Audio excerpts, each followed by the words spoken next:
Shaunaka sir यदि यदि free हुनु भएको छ भने please thank you very much एकदम इन्ट्रेस्टिङ टपिक किनकि यो किसिमको टपिकले चाहिँ हामीलाई अलिकति डिपर लेभलको एनालिसिसमा लग्नलाई हेल्प गर्छ र जब हामीहरू सर्फेसियल लेभलबाट नहेरिकन ब्ल्याक एन्ड व्हाइटको क्याटेगोरीमा डिभाइड नगरिकन what are the different colours that are in the middle भन्ने तरिकाले जब हामीहरू आफ्नो एक्सप्लोरेसनलाई लग्छौँ that allows us to know the real nature अनि जतिखेर हामीहरू रियल नेचर अन्डरस्ट्यान्ड गर्न सक्छौँ त्यसले आफैमा एक लेभलको हिलिङको काम गर्छ and it also helps us to evolve and it helps us to kill a lot of misjudgment and assumptions that we have in our head.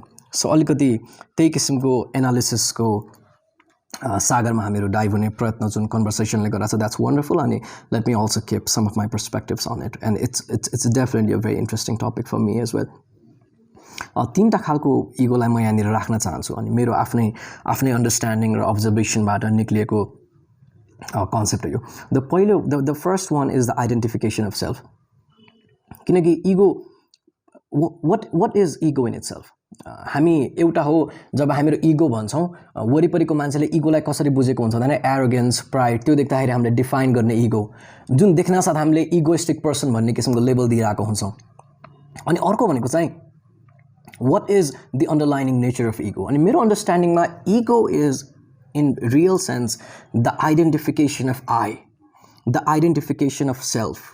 And त्यहाँबाट अर्को derive हुँदै we can go to the next concept which is the limitation of self within self.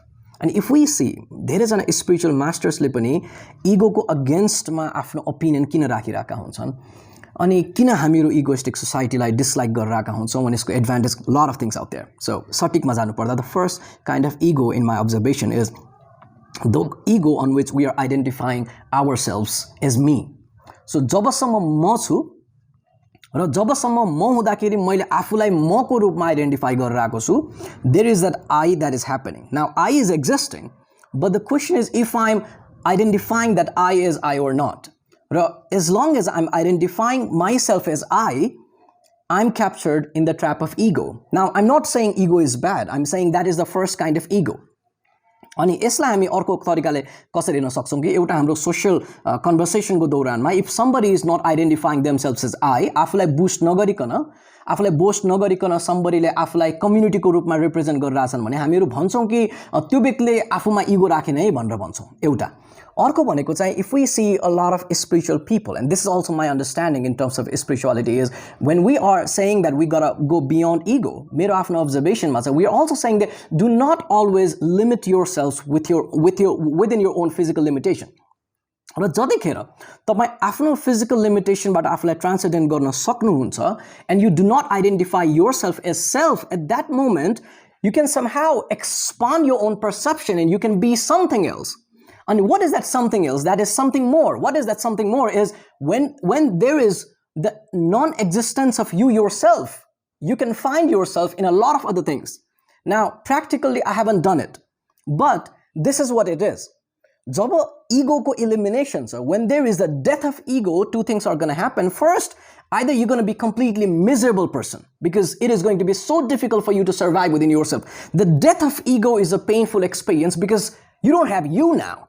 तपाईले आफूलाई identify गर्न सक्नु भएन now you can not survive तपाईको survival दुईटा अवस्थामा हुन सक्दैन जब यु डोन्ट ह्याभ होप र जब यु डोन्ट ह्याभ यु जब साइकोलोजिकली तपाईले आफ्नो सेल्फलाई किल गर्नुभयो that is the death of your psychology to a very high extent to maybe like 100% extent so when there happens to be the death of ego there is the elimination of you in your own mindset.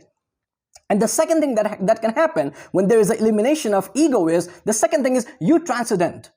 Now you are not just you, and what you are when you're not just you. When you are not just you, when you are existing, but you are not just you, now you are everything around you. And that is when the spiritual point of view comes in.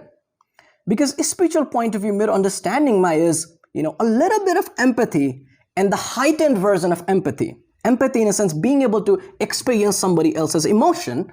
And the spiritual part of evolution is jatikara you're not only feeling empathy but you are being something else.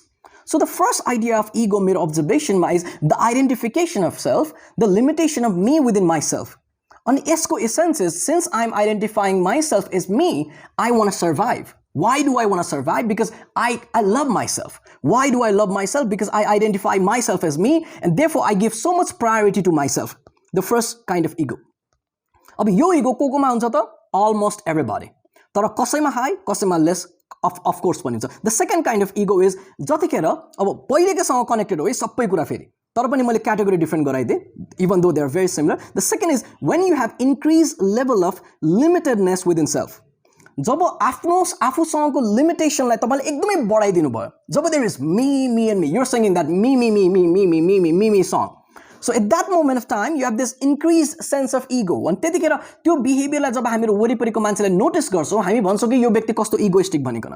अनि जतिखेर you have this increased level of limitedness within self, at that moment of time you become very selfish. जब कोही पनि व्यक्तिमा egoistic nature बढी छ भनेपछि त्यो व्यक्तिमा सेल्फिशनेस हुने सम्भावना बढी छ because ego is happening to be the concept on which you are limiting yourself within yourself to a very high extent. You are you. You are the center of priority. You are the most important thing. You should be the most valued person. You should be the center of attraction. You are the existing and therefore the world is existing, and a lot of things comes in this particular chapter. So the increased limitedness within self. अब तेस्रो लेभलमा जाम. The तेस्रो point is job my existence is so much valued by myself. The sense of I am is more. The sense of me is more. I am more. म बढी छु. म धेरै छु. अनि जतिखेर म धेरै छु भन्ने हामीहरु सोच्छौं यसमा पनि दुईटा पाटो आउँछ. एउटा पाटो अलिकति आफ्नो स्पिरिचुअल इभोल्युसन तिर जान्छ which is I am more than myself.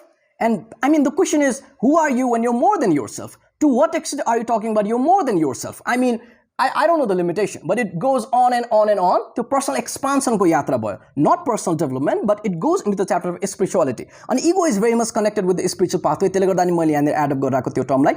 And the second aspect of the sense of I am more is जब तपाईमा त्यो आफ्नो प्राइड को मात्रा बढ्यो, जब तपाईमा त्यो एरोगेन्स को मात्रा बढ्यो र कोही व्यक्तिको I am existing and I am more भन्ने जुन भनाइ छ त्यसमा एरोगेन्स र प्राइड आयो भने at that moment of time we consider that person to be more egoistic. So these are the three kind of ego हुन्छ नि the nature of ego. अनि यो तीनटा एस्पेक्ट्स हामीले बुझिसकेपछि अब हामीहरु आइडेन्टिफाई गर्न सक्छौं इजिली कि ममा ईगो छ कि छैन या छ भनेपछि कुन एक्सटेन्टमा छ या कुन चाहिँ क्याटेगोरीको कुमा ममा कतिको बढी छ. अनि यस्तो कुरा बुझे भने चाहिँ हामीहरु ब्ल्याक एन्ड व्हाइट को क्याटेगोरीमा नछुटाइकन we can somehow identify the real color of this particular thing. Now let me get into the advantage of ego. दुईटा major advantage. The first, it helps us to survive. किनकि यदि मैले आफुलाई आफुसँग identify गरेन भनेपछि you know, why should I live if I'm not identifying myself with myself? So I want to survive also because there is a presence of me. There is a presence of I that I'm identifying myself with, or let's say that is one reason why I want to survive. So the advantage of ego is first, it is helping me to survive. And the second advantage of ego is it is also helping us to have progress. Collectively, human being progress garnu pasadi, we've got number of factors, and I strongly believe one of the factor is because you know we have this limitation within myself. Jasko karanle garda I want to be more and more and more. So that desire of being more and more and more, of course, it comes with the byproduct of progress, action, outcome, and a lot of things. And also it comes with this application of seeing possibility in a lot of things around our life. So there are two major advantages of ego: survival and progress. अब हामीहरु जाउँ what increases ego भनिकन. अब यहाँनिर जब I'm talking about what increases ego, we're coming down with the same definition. Ego is the process of identifying myself as me. Ani plus we're also talking about the concept कि I'm boasting myself or I'm increasing my own value. है त त्यसको आधारमा what increases ego भन्दाखेरि पहिलो pride. When you feel like okay, I'm proud about this thing. I'm proud about my religion, about my caste, about my family, about having this type of friends, about having this type of prestige, about having this type of money. किनकि त्यो upward तिर गइराको छ. Upward in a sense तपाईले आफुलाई it's not just love, self love पनि एउटा part हो है फेरि इगोको. I know we talk about self love is so amazing, but it is not always black and white. There are multiple colors in self love as well. तर जब तपाई म यो हुँ म त्यो हुँ भनेर अनेकौं कुराले तपाईले आफुलाई आइडेन्टिफाई गर्नुहुन्छ. I am Nepali, I am your caste को, I am your money, I am your occupation. त्यो जति पनि तपाई आफ्नो आइडेन्टिफिकेसनलाई बढाउनुहुन्छ त्यो सबै आइडेन्टिफिकेसनले पनि तपाईको इगोको इन्क्रिमेन्ट गर्न थाल्छ. सो पहिलो is identifying yourself as a number of thing. The second is increment of your pride. The third is the sense of underestimating others. अनि यहाँनिर थिङ्स बिकम टक्सिक. जतिखेर you not just limited within yourself तर आफूभित्र limitation भएको त्यो इगोले अरूलाई अन्डरएस्टिमेट गर्न थाल्छ आफ्नो इगोलाई भ्यालिडेसन दिनको लागि. That happens to be a trouble. the sense of underestimating others, when it starts to increase, also it increases your ego. And with the increment in ego, you start underestimating even others in a lot of cases.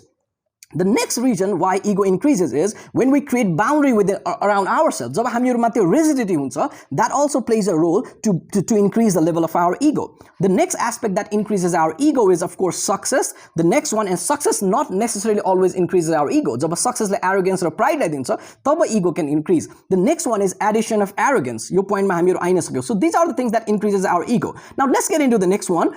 Why do we hate ego? Usually when we find somebody to be egoistic, we're like, you're being too egoistic. I mean, we at least have some sense of dislikement towards that person. पहिलो problem with somebody who has like increased level of ego is the person is, boosting themselves a lot. आफैलाई एकदमै boost गरिरहेको अवस्था.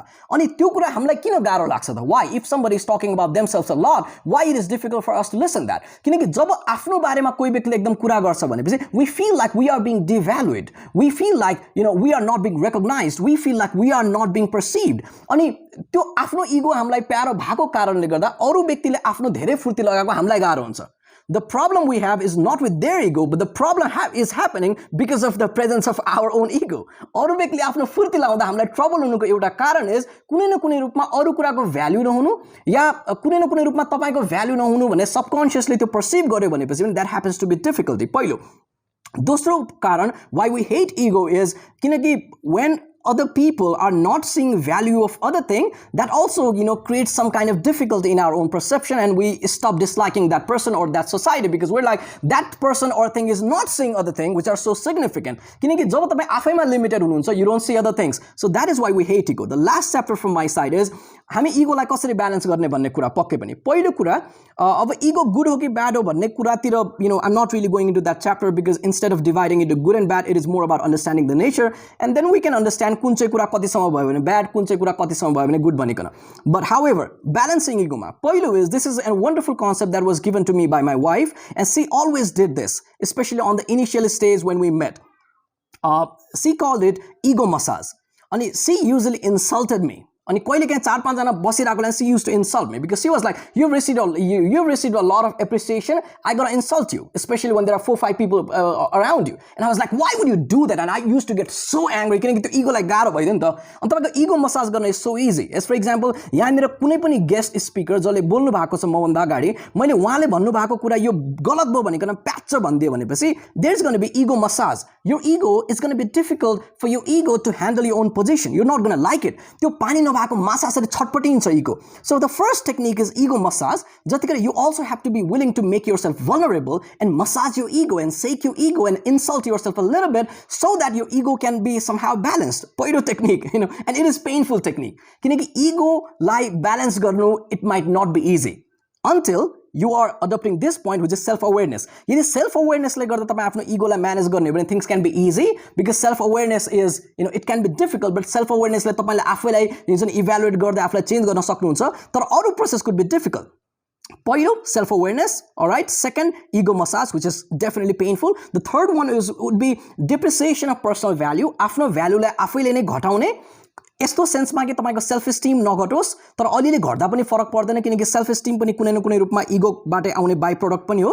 आफुलाई कुनै न कुनै रूपमा डिएप्रिशिएट गर्ने because that also helps you to balance your ego. Now it could be controversial opinion because you would be like कहाँ आफुलाई भ्यालु गर्नुहुन्छ and everything. I believe in balancing things. कुनै पनि कुरालाई एकदमै तपाईलाई टप राइट टप मोस्ट लेभलमा लग्नु भयो भनेपछि त्यसबाट तपाईले त्यसको कन्सिक्वेन्स पाउन सक्नुहुन्छ. So a little bit of depreciation of personal self whenever it is needed. The fourth one would be the destruction of pride. जब तपाई आफ्नो pride तपाईको बढ्न थाल्छ, it increases ego.